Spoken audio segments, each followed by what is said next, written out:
Hi, I'm Anssi Koskela. Welcome to Anssi Explores Violin Treatises, a channel where I present historical violin treatises and the persons who wrote them.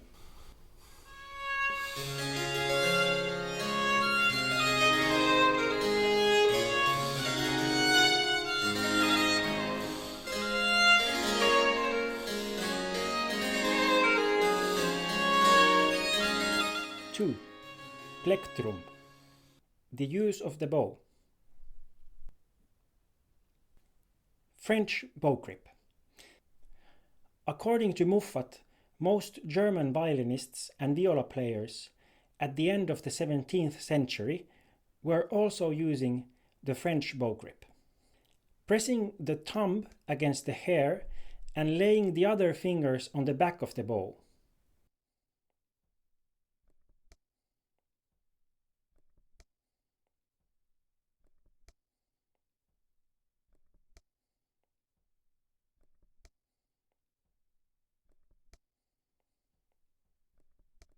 Italian bow grip, hair untouched.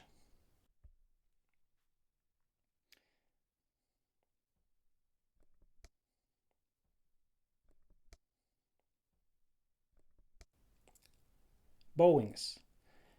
Muffat said that good violinists agree everywhere that the longer, steadier, more even and sweeter the bow strokes, the finer they are.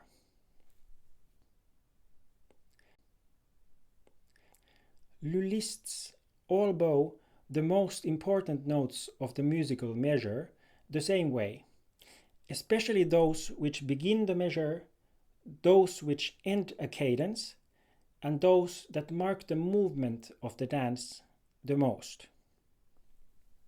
Muffat also says that Italians and Germans do not agree on these bowing rules with the lullists, or even with themselves to any large part. German players lacked uniformity in their playing. The resulting lack of clearly marking the movements of the dance and the difference in sound compared to the French orchestras, plus the frequent complaints about the distortions the Germans made to the dances, made Muffat decide to write down the most important rules of the bow. First rule. The first note of every measure that begins without a rest should always be played down bow, whatever its value. All other rules obey this rule.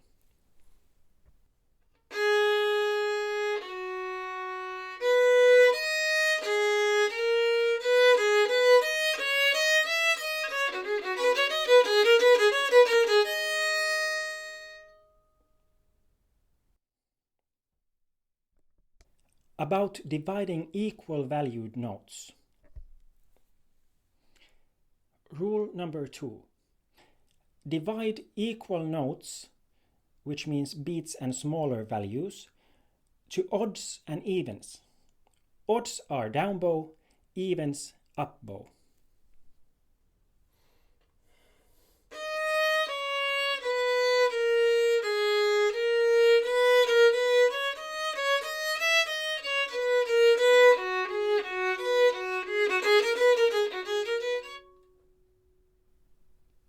Rests are counted exactly like notes of the same value.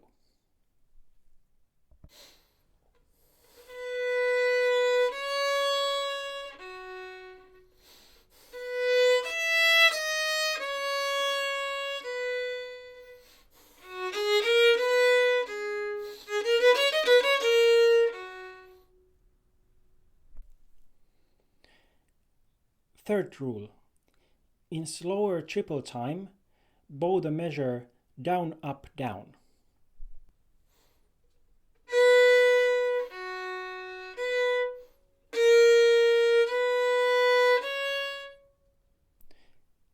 In quicker triple time, bow the measure down, up, up. Craquer.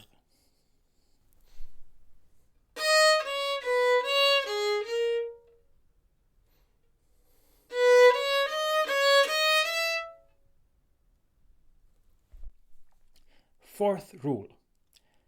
Compound measures are divided to essential parts, which each have 3 equal notes.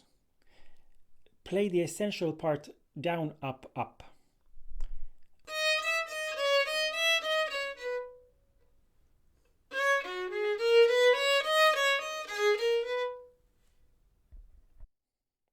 When the essential part starts with a rest, the next note always down bow.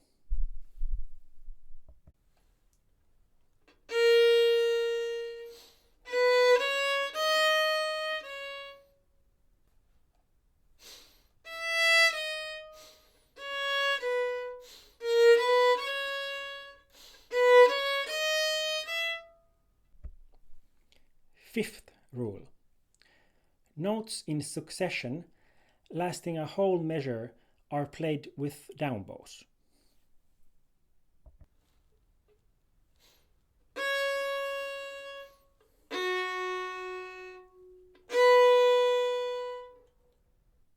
In compound meters of 6 and 12, the essential parts, if played as equal long notes, are played according to the even and odd rule.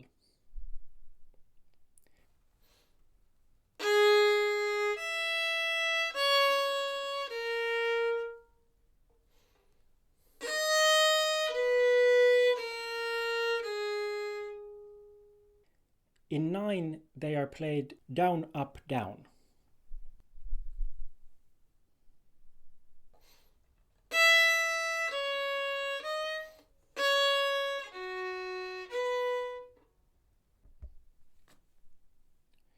Sixth rule. Syncopated equal notes, which follow one another, must also be played with alternating up and down bows.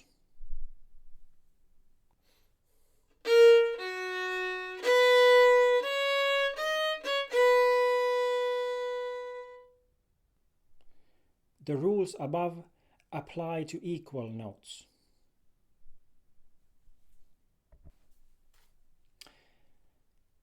Bowing unequal notes.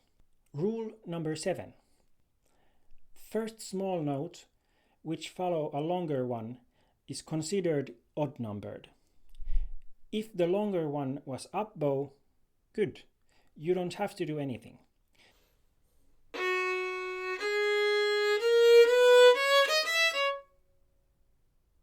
If it was down bow, you can either take a new down bow for the smaller note,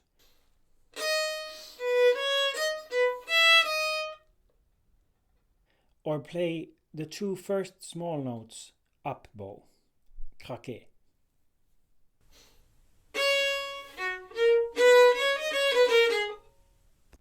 Rests are counted exactly like notes of the same value.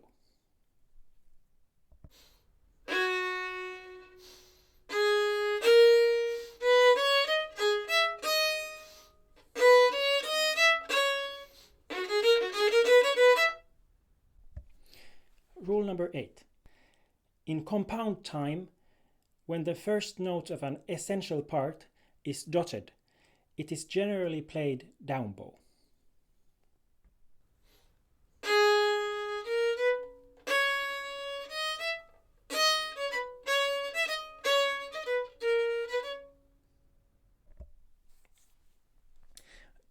Ninth rule. A sequence of measures or essential parts where they each start with a rest and are completed by the following note can be played with alternating down or up bows.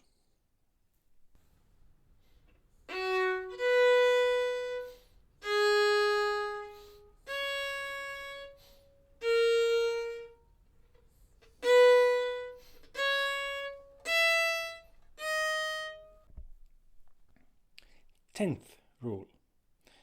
Small note before a measure, after a dot or rest, or following a larger syncopated note, must be played up bow. If the larger syncopated note is up, then you just play 2 up bows craquet.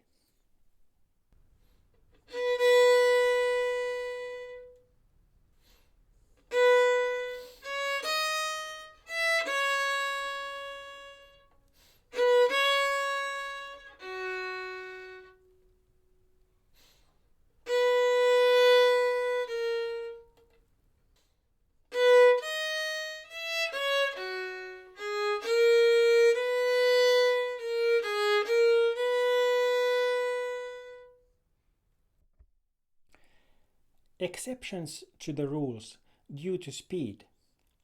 In courante, because of speed, you can start even-numbered measures up bow.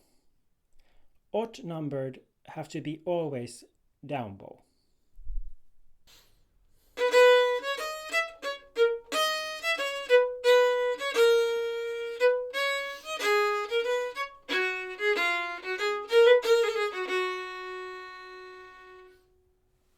That's the only exception to the rule of the down bow.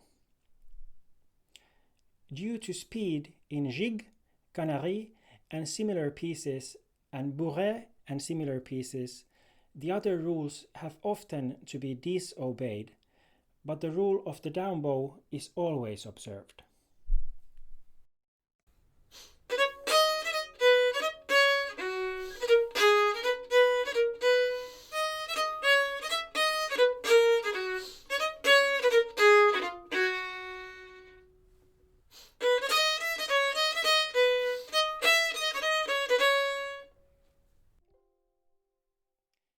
Finally, when two 8th or 16th notes are joined to a note simply as an ornament, they can either be played separately or, for greater sweetness, slurred together or together and with the main note.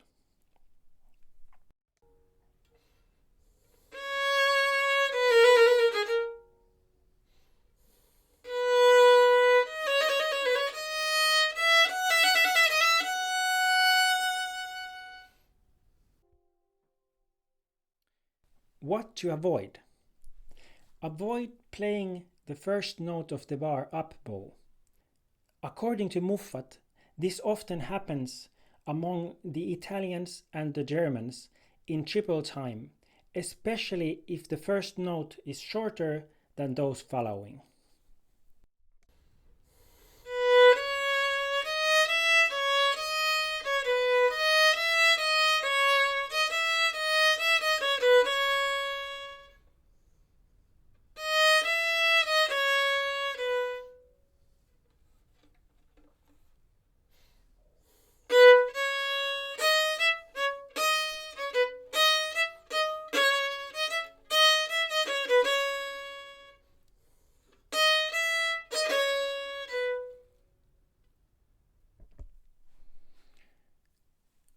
Avoid slurring the short note after a dot to the note which follows.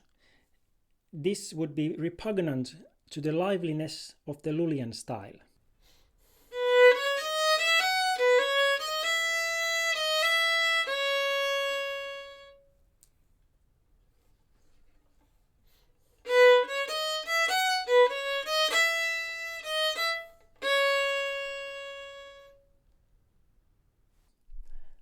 On the other hand, it is permitted by the Lullists to take the aforementioned note in the same bow as the previous note on craquant.